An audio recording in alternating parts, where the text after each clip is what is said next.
आज कौन विरोध कर रहा है? अब उनको शर्म आ रहा होगा आंखों में। ये किस मुंह से हम हिंदू हिंदू एक कर रहे हैं? ये बरसों से तो तमाम संसाधनों पर कब्जा उनका था, तब देश काहे गुलाम हो गया? तब भैया ये हवाई जहाज नहीं बना पाए, उनको तो शर्म आना चाहिए। तो हमारी आबादी 3% है और 10% गरीब कैसे रह गए?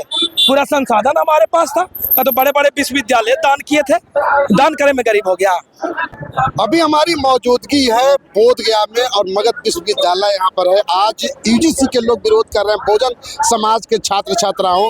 हमारे बीच में जो यहाँ पर है भीम कुमार जी हैं और कहा जा रहा सवर्णों के तरफ से कि यदि आरक्षण दे करके गधे को घोड़ा बनाइएगा तो ये कब तक चलेगा, कहाँ तक लेकर के जाएगा? ये स्पष्ट करें ना कि गधा कौन और घोड़ा कौन। पहले तो आप हम लोग सपोर्ट कर रहे हैं यूजीसी के, विरोध नहीं कर रहे। नहीं, स्टे जो लगा इसको विरोध कर रहा है। कॉलेजियम सिस्टम का देन है स्टे। हम लोग तो कॉलेजियम सिस्टम का भी विरोध कर रहे हैं और बता देना चाहते हैं कि पहली बार बरसों की लड़ाई आमने सामने हुई है। हम इस लड़ाई में भी अभी भी आगे हैं उनसे। कभी उन लोग सड़क पर नहीं आया था, कभी देखे थे कि स्वयं लोग सड़क पे किसी मामले के लेकर के आया, लेकिन हम लोग अगर उसको घर से निकाल के सड़क पर ला दिए हैं तो समझ लीजिए कि हमारी जीत है। और वो गफलत में ना रहे, क्योंकि अगर एक एक चीज पर अगर वो चर्चा करेगा ना तो उनका इतिहास केवल और केवल संसार वाली इतिहास रहेगा। ये नहीं कि कहीं पे जाकर गुमान से बोल दे, जैसे चर्चिल बहुत पहले बोले थे कि ब्राह्मणों का न्यायिक चरित्र नहीं है, इसलिए उसको जज बनने पर रोक लगा दिया जाए। लेकिन सत्ता के दुरुपयोग कर करके संविधान को तहस नहस कर करके और वो लगातार सत्ता में बने रहते हैं। हमारा समाज जब तक पूरे तरीके से एकजुट नहीं है तब तक बने हैं। 18 मार्च के बाद में फिर क्या होगा? यदि आपके पक्ष में बिल नहीं आता तो क्या होगा? देखिए, पक्ष भी हमारा विपक्ष भी हमारा रहेगा 18 तारीख के बाद। हम तो बोल रहे थे ना कि चर्चिल बोले थे कि न्यायिक चरित्र नहीं है। अगर वो चीज अगर आने वाला जनरेशन के अगर नहीं बढ़ाना चाहते हैं, लगता है कि यहाँ के जो न्यायिक व्यवस्था में जो लोग बैठे हैं उनको लगता है कि पाप यहीं से धुल दे, यहीं से खत्म कर दे, तो उनको अपना न्यायिक व्यवहार दिखाना चाहिए और यूजीसी को पूर्णतः बोल्डली लागू कराने के लिए उनको आदेश जारी करना चाहिए। कहा जा रहा है कि इसमें जो है हिंदू हिंदू में आपस में लड़ाई होगा। कल तो भैया हिंदू जगाओ के नारा दे रहे थे। अब ओबीसी SC ST को सशक्त करने वाली कोई अगर बिल आता है तो पेट में मड़ोरा होता है, तब कहाँ मुसलमान चले जाते हैं, तब कहाँ क्रिश्चन चले जाते हैं। आज कौन विरोध कर रहा है? अब उनको शर्म आ रहा होगा आंखों में। ये किस मुंह से हम हिंदू हिंदू एक कर रहे हैं? एक हिंदू कमजोर हिंदू को अगर सशक्त बनाने की बात आ रही तो बड़ा दिल दिखाना चाहिए, बड़ा दिल दिखाना चाहिए। बोलना चाहिए कि चलो हम एक कदम आगे बढ़ते हैं, एक कदम तुम आगे बढ़ो। अगर गलती से गलती हुआ तो हम सजा के भुक्तभोगी रहेंगे। लेकिन उन लोग शोषण जुर्म करने के लिए इतना मतलब लगातार ये हो गए हैं कि उनको पता नहीं चलता है कि हम मानवीय जीवन क्या है, अमानवीय जीवन क्या है। उनको मानवीय से कोई मतलब ही नहीं रहा। तो कह रहा है कि यूजीसी जब से आया, जब मतलब लागू हो जाएगा तो हमारे बच्चे जो है वो समानता के रूप में नहीं आएगा। बरसों से तो तमाम संसाधनों पर कब्जा उनका था, तब देश काहे गुलाम हो गया? तब भैया ये हवाई जहाज नहीं बना पाए, बैलगाड़ी के पहिया नहीं बना पाए, काहे नहीं बना पाए?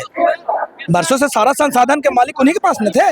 उनके किताब तो बरसों से शूद्रों को, ओबीसी SC ST को वंचित रखा सारी चीजों से। तब वो कहाँ थे? तब कैसे कहते हैं कि 65% और 95% की बात करते हैं कि हम नंबर लाने वाले से इलाज कराएंगे? तो अगर पढ़ाई में आरक्षण है तो तमाम संसाधनों में आरक्षण होना चाहिए। न्यायिक व्यवस्था में, कार्यपालिका में, तमाम मीडिया में, तमाम व्यवस्था में आरक्षण होना चाहिए और भागीदारी होना चाहिए जनसंख्या के अनुपात में। उनकी 3% आबादी, उनको जरा सा भी शर्म नहीं आता है कि 3% आबादी है और 10% गरीब हो गया। टोटल 3%, ये जरा सा हजम होता है? उनको तो शर्म आना चाहिए कि हमारी आबादी 3% है और 10% गरीब कैसे रह गए? पूरा संसाधन हमारे पास था, का तो बड़े बड़े विश्वविद्यालय दान किए थे, दान करे में गरीब हो गया। तो वो उनका मनगढ़ंत बातें हैं और बरसों से झुठलाए जाते हैं, बरसों से उनको शर्मसार किया गया है। उनको स्वतः संज्ञान लेकर के सुधार की ओर आगे बढ़ना चाहिए, लेकिन इतना लज्जा उनका नहीं है कि उनको समझ ही में नहीं आता है। जरा सा भी न्यायिक चरित्र, जरा सा भी संवेदना नहीं है, बड़ा दिल नहीं है। अरे जब तक आप गलत नहीं कीजिएगा तो सजा कैसे मिलेगा? और यूजीसी बिल नहीं, संविधान का आत्मा है। अनुच्छेद 14, 15, 21 का ये आत्मा है। और ये लड़ाई समझ रहे हैं कि छात्रों की लड़ाई है, ये छात्र बनाम सरकार की लड़ाई नहीं है, ये संविधान बनाम मनुवाद की लड़ाई है। अगर समाज में कुरीति व्याप्त नहीं हो, समाज में शोषण व्याप्त नहीं हो तो कैंपस में होगा?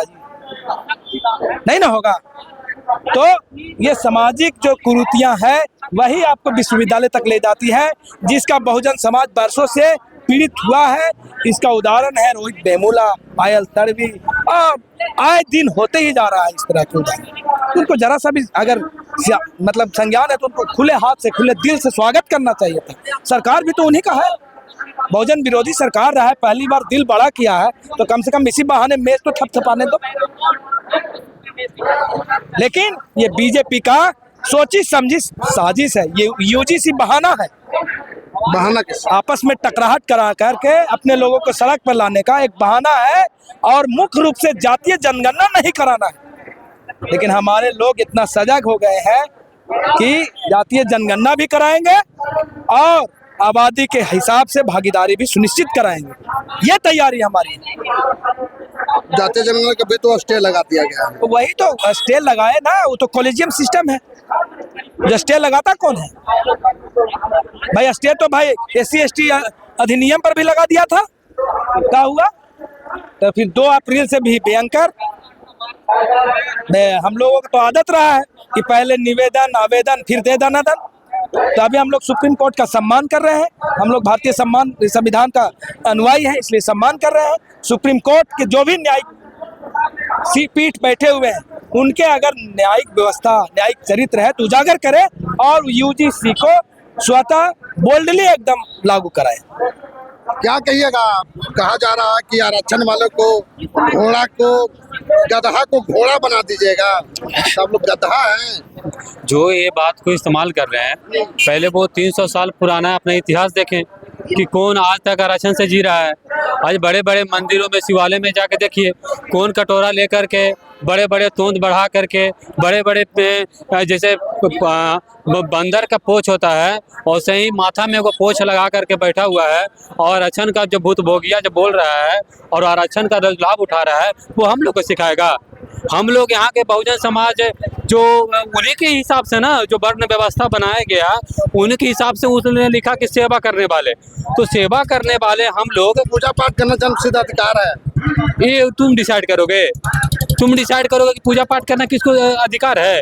तुमने हमको सेवा करने का बनाया और हमको सेवा करने ला के रखा, और खुद तुम आरक्षण ले रहे हो, कई वर्षों से तुम आरक्षण ले रहे हो, और आज हम लोगों के जब पढ़ लिख करके शिक्षा की बात आने लगा तो तुमको पेट में गड़ने लगा।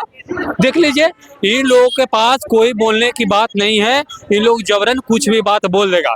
पर अभी जो यूजीसी का जो आया है नोटिफिकेशन, जो आया है, गाइडलाइंस आया है, यदि ये बात सरकार नहीं मानती है, जो लागू नहीं करती है, तो समझिए कि सरकार के ऊपर भी और यहाँ के बहुजन समाजों के ऊपर बहुत बड़ा तमाचा है।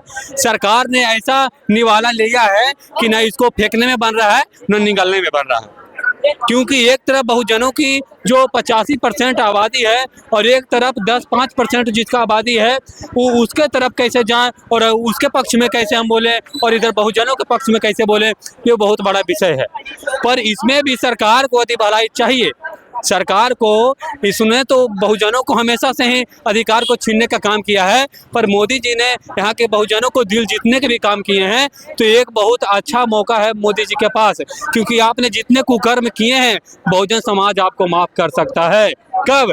जब उसके समर्थन में आप यूजीसी बिल को आप पास करेंगे तब, नहीं तो नहीं होगी। तो हम लोग की लड़ाई है, और लड़ाई, ये जो लड़ाई है पूरा बहुजन समाज की लड़ाई है। पहले लड़ा जाता था जय भीम का नारा सिर्फ दलितों के बोला जाता था, तो लोगों को लगता था कि जय भीम बोल रहा तो सिर्फ दलित बोल रहा है। आज जय भीम पूरा बहुजन बोल रहा है, और बहुजन सिर्फ बोल रहा है, जिसको मतलब को वो अपने लड़ाई के लिए तैयार हो गया है। अभी तो हम लोग यहाँ मगध विश्वविद्यालय से लड़ाई की शुरुआत हुई है। अभी पूरे बिहार में जो बहुजन के नेता हैं उनके द्वारा लड़ाई लड़ी जाएगी। 18 मार्च के बाद यदि आपके पक्ष में यदि बिल नहीं आता, तो क्या होगा फिर? हाँ, ये तो सड़क पे संग्राम।